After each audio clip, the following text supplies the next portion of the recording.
Praise lord. ప్రియ సహోదరి సహోదరులారా, మనం ఈ తపస్సు కాలంలో ప్రవేశించి ఉన్నాం.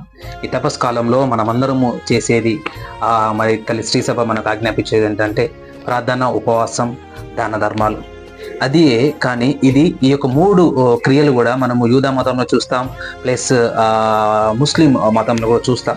అయితే యూదులు యేసుప్రభు కాలంలో ఎలా అనుకున్నవారంటే వాళ్ళు చేయు ఈ యొక్క 3 క్రియల వలన వాళ్ళంతటా వాళ్ళు దేవుని చేత పరిగణించబడతారు, వారి క్రియలను బట్టి దేవుడు వారిని దీవిస్తారని చెప్పేసి నమ్మేది. కానీ దేవుని యొక్క వాక్యం సెలవుస్తుంది. మత్తయి శుభవార్త 6వ అధ్యాయం 1-18లో రహస్యంగా చేయము, రహస్యమందు చూచువాడు నీ తండ్రి నీకు ప్రతిఫలం ఇచ్చును. అంటే ఈ 3 క్రియలు ప్రార్థన, ఉపవాసం, దాన ధర్మాలు, ఈ 3 కూడా ఎలా చేయాలంటే రహస్యంగా చేయాలంటున్నాడు.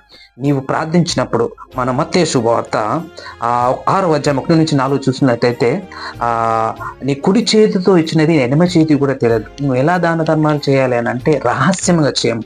దాన్ని నీ యొక్క తండ్రి చూసినప్పుడు రహస్యంగా నువ్వు ఏం చేస్తున్నావో దేవుడు చూస్తాడు, అప్పుడు నేను బహిరంగంగా దీవిస్తాడు.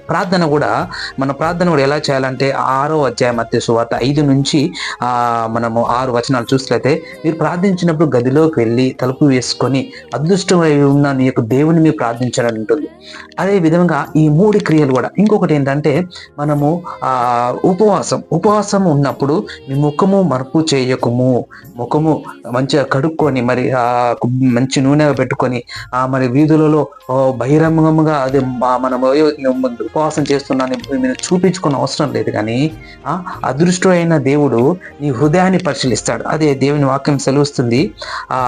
దేవునితో గాఢమైన సంబంధం కోసం ఈ 3 క్రియలు చేయాలి, కానీ ప్రజల యొక్క మెప్పు కొరకు కాదు, ప్రజల యొక్క ప్రశంసలు పొందడానికి కాదు, ప్రజల యందు మన నీతిమంతులను చూపెట్టుకున్నట్టు కాదు ఈ యొక్క 3 క్రియలు చేయాల్సిందే. కానీ ఈ 3 క్రియలు చేయడం ద్వారా దేవునితో ఇంకా మన సత్య సంబంధాన్ని ఏర్పరచుకోవడానికి ఈ 3 మనకు తోడ్పడాలి.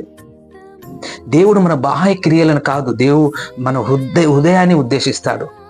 అవును, అలనాడు మరి హన్న మొదటి సమయంలో ప్రార్థించింది.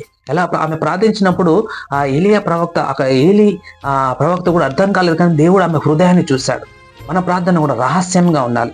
ఇంకొకటి మనము కొర్నేలి దాన ధర్మాలు చేసినప్పుడు అతని భక్తిమంతుడు, అతని దాన ధర్మాలు బట్టి అతని కుటుంబం దీవించబడింది. అదే విధముగా పేద విధవరాలు కానుక ఇచ్చినప్పుడు తనకున్న సమస్తము నుంచి మరి విధవరాలు అయిన తనకున్న సమస్తం నుంచి దేవుడికి ఇచ్చినప్పుడు అందరికంటే ఎక్కువగా పేద విధవరాలు ఇచ్చిందని చెప్పి దేవుడు ఆమెను అభినందిస్తాడు. అవును, ఈరోజు నేను ప్రార్థన, ఉపవాసం, దాన ధర్మాలు చేసినప్పుడు రహస్యంగా చేయము, దేవుడు నేను బహిరంగంగా దీవిస్తాడు. రహస్యంగా ప్రార్థన చేయి.